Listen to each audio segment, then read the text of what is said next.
present here. At the outset, I'd like to thank all the organizers, the faculty, Dean, Dr. Balaji, Dr. Guna Singh, Dr. Vinodini for having me here. And I would also like to thank Dr. Madhavan, who actually put me across to Dr. Guna Singh for being a part of this conference this morning. And needless to say, it has been really nice to be here for the last half an hour. I've had the opportunity to listen to some of the presentations that the research papers were made in the morning, and I should say it was indeed a breath of fresh air to be among students and undergraduates and people who are actually fresh minds out here that can really go a long way in making a change in the way we look at everything today. So my topic, can I have my slides please? Well, I'm going to take you through insulin. ABC of insulin therapy is what my topic is. And I would like to restrict myself to type 2 diabetes. Can I have a hand mic please? I will be restricting myself to type 2 diabetes. So the topic is how and when to initiate insulin in somebody with type 2 diabetes. So this is for changing the panel. Okay, okay. So these are the two, what should I say, gentlemen who have given us the elixir of life or insulin, and but for them, we could not have come 100 years with insulin all over from 1921. So Banting and Best, and that little dog is Marjorie, and that was a dog in which the experiment of insulin was conducted. And I think this is a picture for posterity. You cannot really talk about insulin unless and until you do this, slide. And this is Leonard Thompson, who was the first ever person to have received insulin. And he was a type 1 diabetic, and after initiation of insulin, he actually lived well into diabetes. In a period when diagnosing type 1 diabetes was as good as providing a death sentence to an individual, right? They never lived to see their next birthday. So that was the era in which insulin discovery made a lot of change in the way in which people actually looked at this problem. So this is before and after insulin, how children fared before and after insulin therapy. And of course the Nobel Prize, rightly so, was shared by Banting, Best, MacLeod and Cullen for their discovery of insulin way back in 1923. So from then on, we have come a very, very long way, isn't it?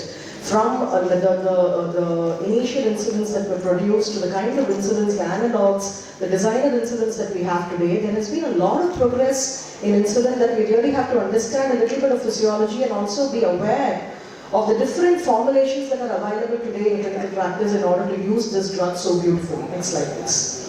So this is the islets of Langerhans, discovered in 1969 by the German pathologist Paul Langerhans, who was only a medical student then. So all of you have a lot of scope to make a discovery which is as path-breaking as this. And if you just sit and imagine, there are 1 million islets in the pancreas, and an islet just measures 0.2 millimeters. So how amazing can that be? Something which is just the size of a pinhead is able to orchestrate a complete metabolic disarray when it doesn't function well. So that is how breathtaking the creation is, right? So in that islet, all that we are concerned about is insulin, which is produced by the beta cells. So is this the pointer? Okay. So by the beta cells, and that is what we're talking about. Of course, we do know that you have alpha cells, the somatostatin, glucagon, epsilon, all of them. And today, glucagon is a major player when it comes to management of diabetes. So that is a topic for another day. I wouldn't go into that. Next slide, please. So the pancreas of a normal adult contains approximately 200 units of insulin, and all that we need for healthy individuals is 30 to 50 units for normal functioning of the glucose homeostasis. So to talk about how we can use insulin in clinical practice, it is always worthwhile to brush up your physiology. I'm so glad we have chairpersons who are so interested in physiology. So this is the normal insulin secretion. As we all know, you have a basal insulin secretion which is typically present all through the day, which is the 0.5 to 1 unit per hour, which is present throughout day and night. And that is going to regulate the hepatic glucose homeostasis in the fasting state and also in between meals. So that is something like which is there all through the day. And over and above that, you have a meal stimulated insulin release, which is usually 5 to 10 times the basal secretion. So this is how the normal physiology kicks in. Next slide. So when you look at the phases of meal stimulated insulin release, typically you have the first phase, which is the transient burst which comes in with insulin release, and then you have the second phase, which is more, what should I say, slow and progressive secretion, which can last even up to an hour, and then it comes to baseline in 2 to 4 hours. So typically you have a burst followed by a second phase of insulin release. Next slide. And when you compare how this actually happens along with the intake of food, just like how we talk about a cephalic phase of digestion, the moment you think of food, the digestive process actually starts out. Similarly, the moment we think of food and one moment we start eating, you have a corroboratory increase in the insulin levels, which actually kind of beautifully, temporarily associates with the meal pattern and the insulin secretion in the body. And the next important thing we need to understand as far as insulin is concerned is the diurnal variation. Like all of us are aware that there will be increased insulin requirement to counteract the growth hormone and the norepinephrine peak that typically happens in the early morning hours, just like with any other hormone flux, right? Why do we measure all the hormones in the morning? Because that is when you have the maximum flux. So typically between 4 and 6 a.m. you have an increase in insulin requirement, and also that time you have an increased nocturnal free fatty acid, which blunts the ability of the portal insulin to suppress the hepatic glucose output. So these are the few points that we need to keep in mind when it comes to handling insulin in a type 2 diabetic. And the total daily insulin secretion, now we have, as we told you, the basal 50% takes care of all your endogenous glucose requirements. So by which I mean, for the hepatic glucose production and for the peripheral glucose uptake by the adipose tissue, by the muscle, all that is taken care of by the basal release. And the bolus 50% takes care of the exogenous glucose input. So whatever we eat in between is taken care of by your bolus secretion. Next slide. So what about the delivery of insulin into the circulation? We all have to know again that there is a total systemic insulin gradient, and this is what is extremely important, because your total insulin is extremely sensitive to the ambient blood glucoses, right? So typically when your blood glucoses go up, the insulin secretion goes up, and when you have a period of time where you don't have enough glucoses, the insulin secretion is suppressed. And even today we are trying to only reproduce the total peripheral insulin gradient, and unfortunately whatever insulin you administer outside, you really cannot mimic this physiology 100%.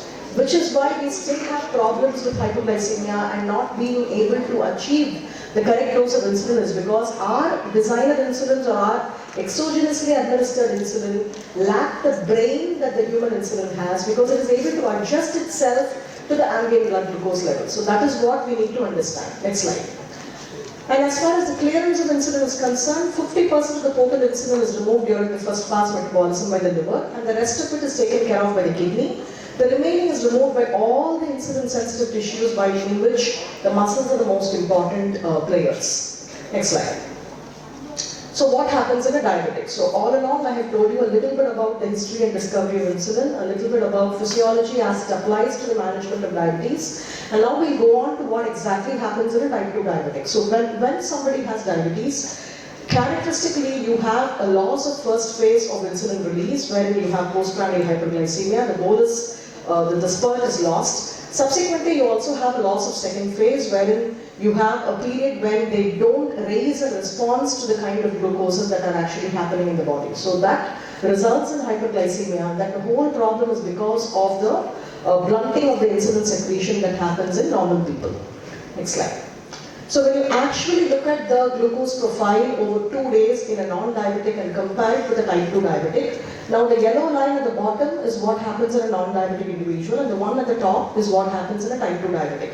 So if you actually see, all of them are pretty similar, right? So you can actually go through the same excursions. You have the meals, you have the insulin going up, so everything happens both in a diabetic and in a non-diabetic, but then the set point is a little higher when it comes to a type 2 diabetic. So all that we need to understand is what happens in a type 2 is pretty much similar to what happens in a normal individual, but you have higher set points. Whereas when you look at the same problem in a type 1, you will find a chart which is completely chaotic. A type 1 is a completely different ballgame altogether. They have extreme excursions in sugars which make it very, very difficult to control blood sugars in a type 1. Next slide. So moving on to the indications for insulin in a type 2 diabetic. Now, there are straightforward indications. When you look at an uncomplicated type 2 diabetic, now even at the onset of diabetic, at the very first diagnosis, it is not wrong to initiate insulin in somebody who is overtly symptomatic, in somebody who has weight loss, in somebody who has severe fasting hyperglycemia, somebody who comes in with ambulant ketosis. So these are people in whom, even in a type 2, right at diagnosis, you are justified in initiating insulin. And of course, in people with primary drug failure or secondary drug failure, or rarely when people report hypersensitivity to drugs. Next slide. And what about complications? Now, rightly so. Somebody who has microvascular complications, somebody who has a retinopathy, nephropathy, microvascular complications. Any diabetic who has micro or macrovascular complications, I think insulin should be considered, especially in infective complications. Next slide. And what about stress? Yes, of course, people with fever, infections, bronchial asthma exacerbations, acute MI stroke, hyperosmolality.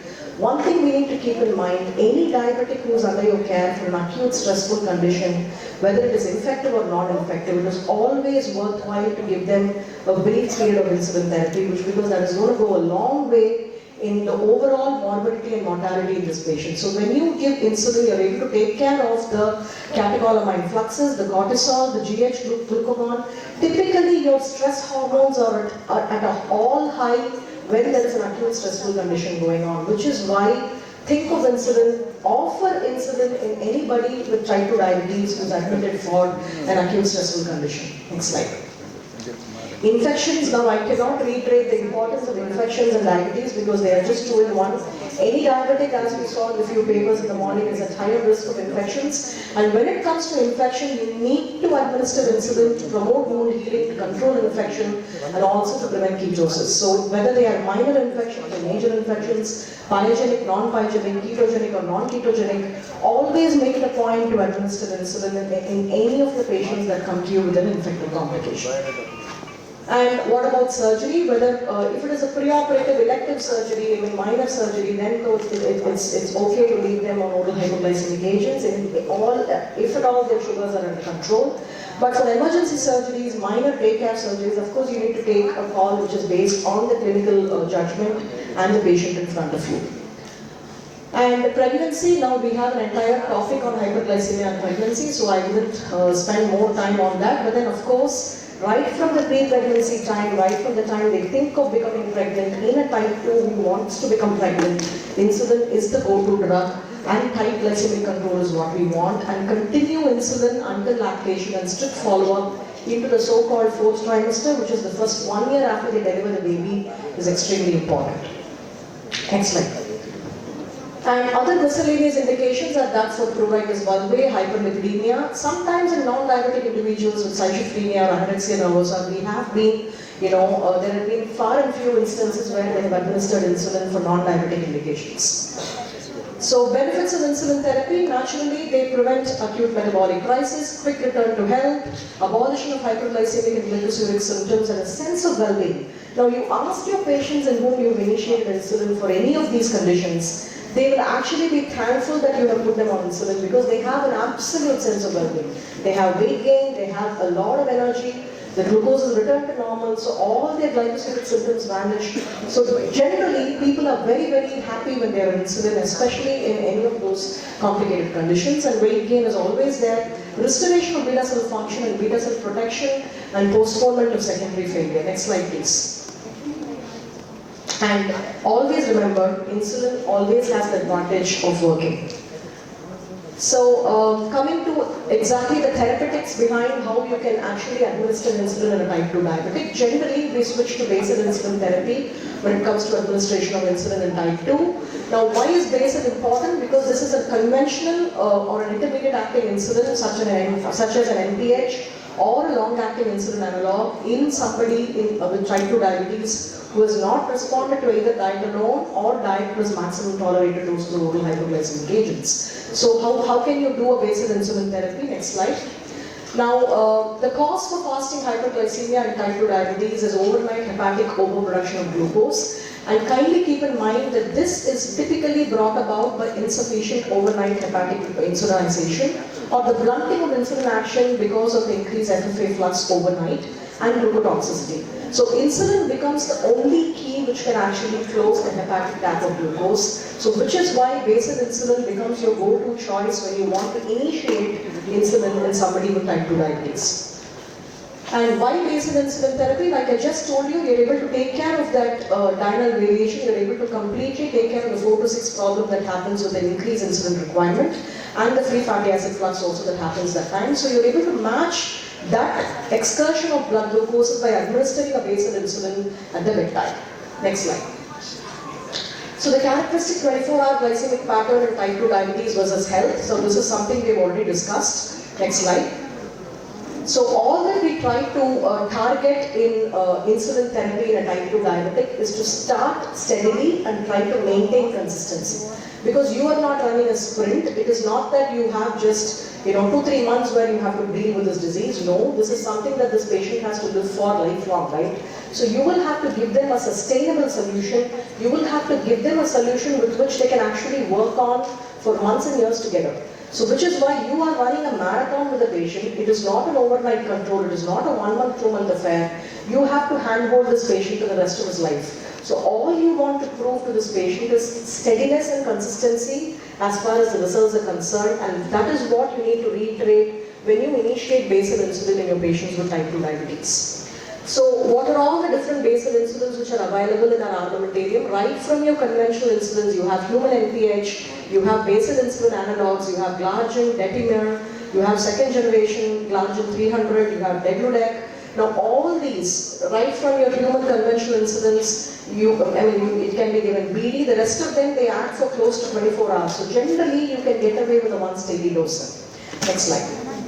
Now the intermediate acting insulins, the NPH insulin, you all know, as most of you are, I can see are students here, so you want to do hours of onset, 4 to 12 hours, duration up to 24 hours. It covers the insulin need for about half the day or even overnight, and this can actually play the role of a basal insulin.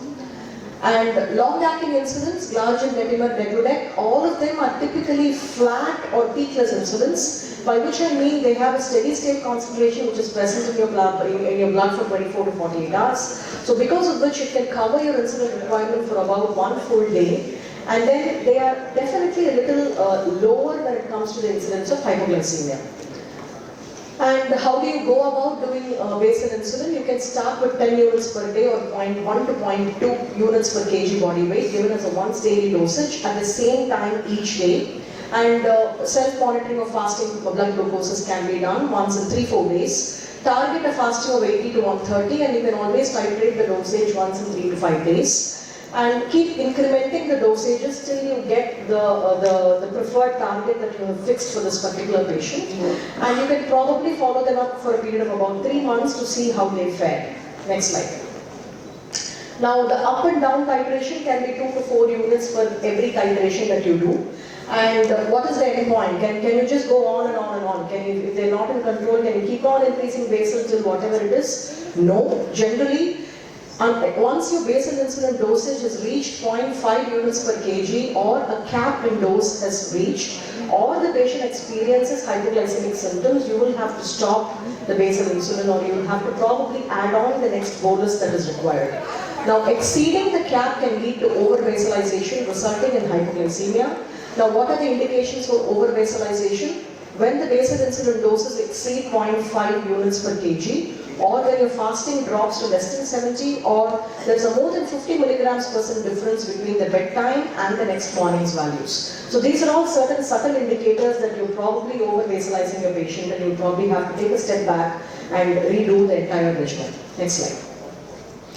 So which is when you probably have to think of a basal plus bolus. Now basal bolus, as the name suggests, you have a basal which is already doing the job, and over and above that at the end of 3 months you're not able to achieve your the targets that you want, or the A1C is still above target, you consider adding a bolus insulin. And generally, next slide, generally you can take care of the postprandial once you reach the fasting goal. So you can do this with a short rapid or an ultra short acting bolus insulin at each meal.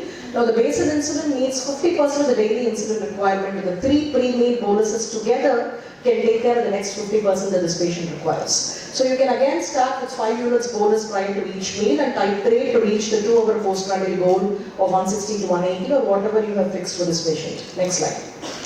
So bolus insulins which are available with their next action profiles are, next slide. Now, the only fast-acting insulin is insulin Fias, which is fast-acting aspart. It controls the postprandial sugars. The other insulins that are there in our armamentarium are Lispro, aspart and glulisine. Now, all of them have a short duration of action. So they are able to cover the insulin need for the meals eaten at the same time as the injection, which is why they are given as bolus shots just before the meal or even at the time that the patient takes this meal. Next slide. And when you look at short-acting insulins, you have regular insulin, which is typically your Actrapid, 30 to 60 minutes of onset, and it stays for up to 5 to 8 hours. This again can cover the insulin requirement for meals eaten within 30 to 60 minutes, and they again can fit the role of a bolus insulin. So when you look at a basal bolus insulin, you understand that we have already given a basal for taking care of 50% of the total requirement, and when you give a bolus, you can do a bolus before each meal in order to control the postprandials. Next slide. And again, the other way of doing this, instead of doing 3 boluses, you can always start with giving 1 bolus, where you can do basal plus 1 bolus, wherein this bolus is given before the largest meal of the day. So whichever is the heaviest meal. You may have a patient who travels a lot, who goes for meetings, or who says, my dinner is my heaviest, I don't have much of lunch, I have a heavy breakfast, I come home late at night, my dinner is the heaviest meal. So these are all things that you have to adjust depending on the variability and the individual variation that is present in your patients.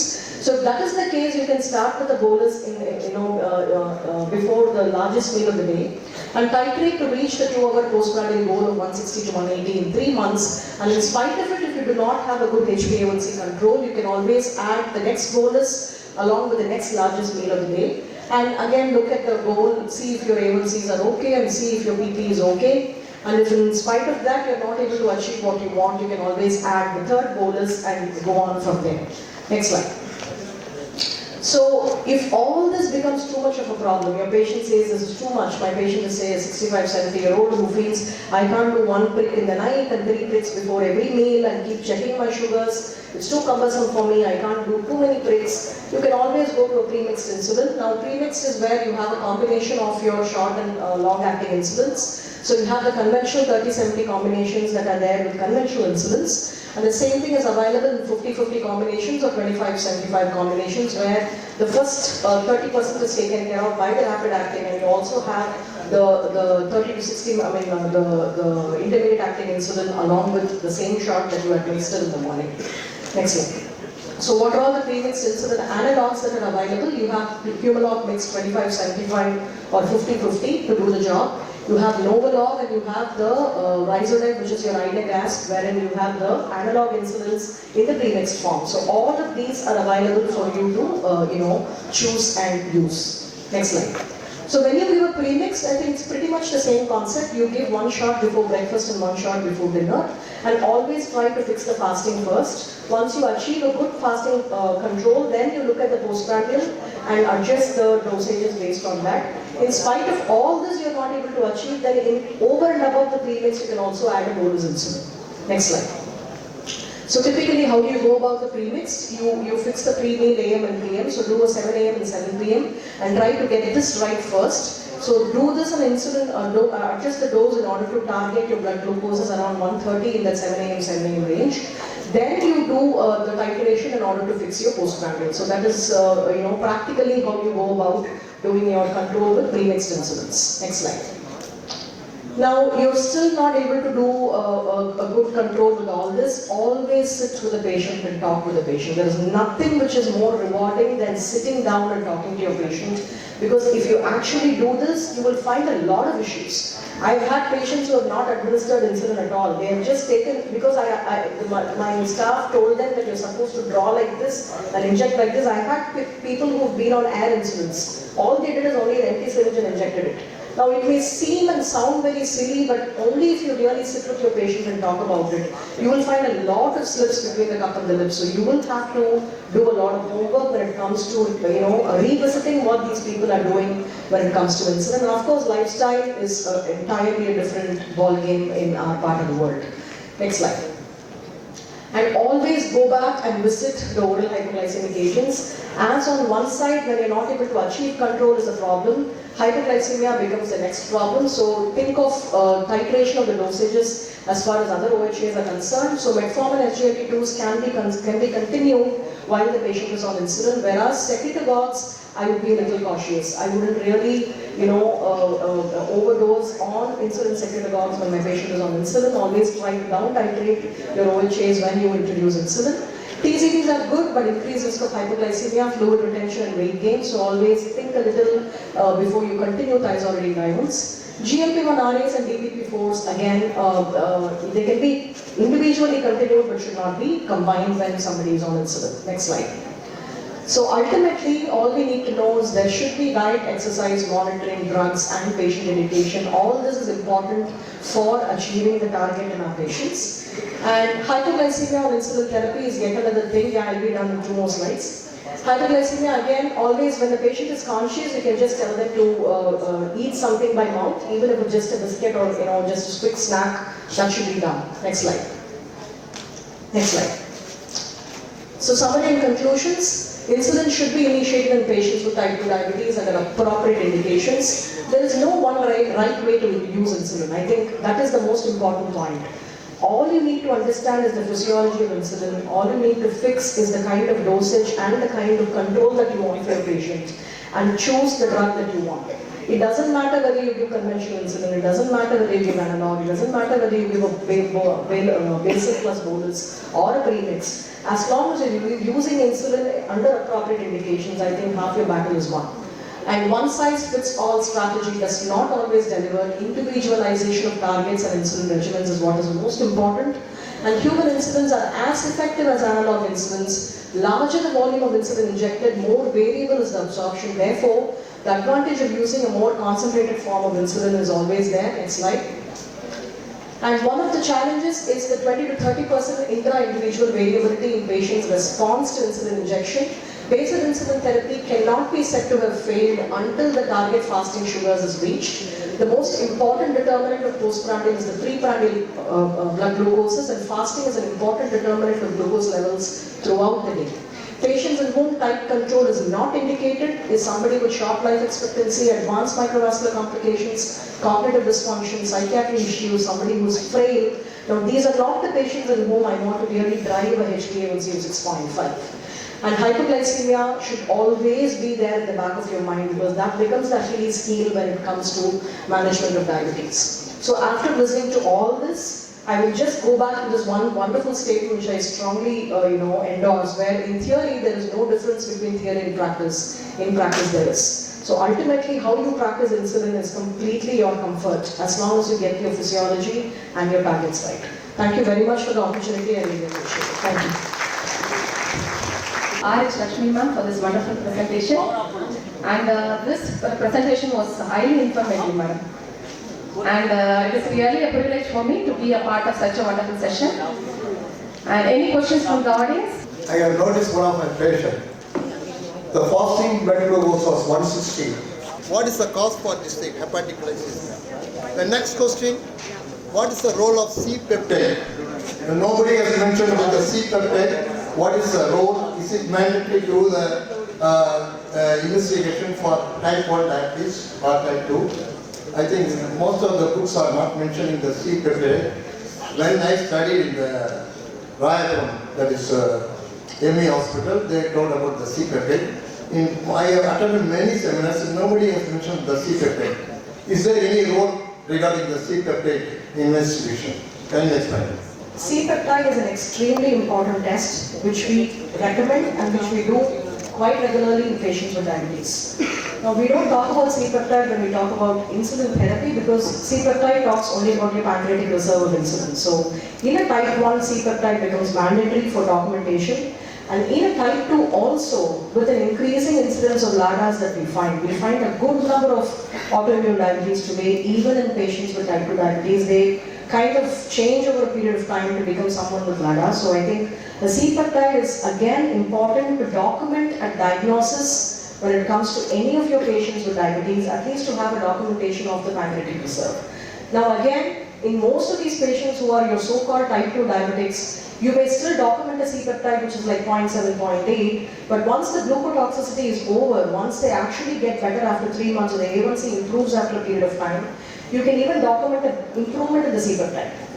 Quite often you find that the C-peptide changes from poor to even moderate to a normal C-peptide in a type 2 after the glucotoxicity is taken out. So I think C-peptide is a very important test. Just like fasting PP, HbA1c, a C-peptide at diagnosis in diabetes is important. I think I will leave that there. Now coming to the second question about your postprandial being lesser than fasting, we find it quite often. In fact, sadly, many labs even interchange. When they find a postprandial which is lower than the fasting, I have had patients in whom they didn't even believe the lab. They said, how can this be possible, madam? Lab PP fasting it is not uncommon to find that in people with type 2 diabetes. In fact, even in non-diabetics, you may have that phenomenon when it is a very, very early stage of diabetes. In initial stages of diabetes, you can have a postprandial which is lower than the fasting. That is one. The second place where you can find that is that over-treating diabetes. When you have a very strong combination of oral hypoglycemic agents, or when you administer a strong dose of insulin, a dose which is slightly higher than what the patient can tolerate, and when you do the postprandials, I think the postprandials can again kill. So people on treatment for diabetes, probably you have to go back and recheck what you're doing as far as your therapeutics is concerned. People who have not had diabetes at all, having a postprandial which is lower, you will only have to do a GPT to confirm that these patients are probably just developing diabetes or they are the pre-diabetic spectrum.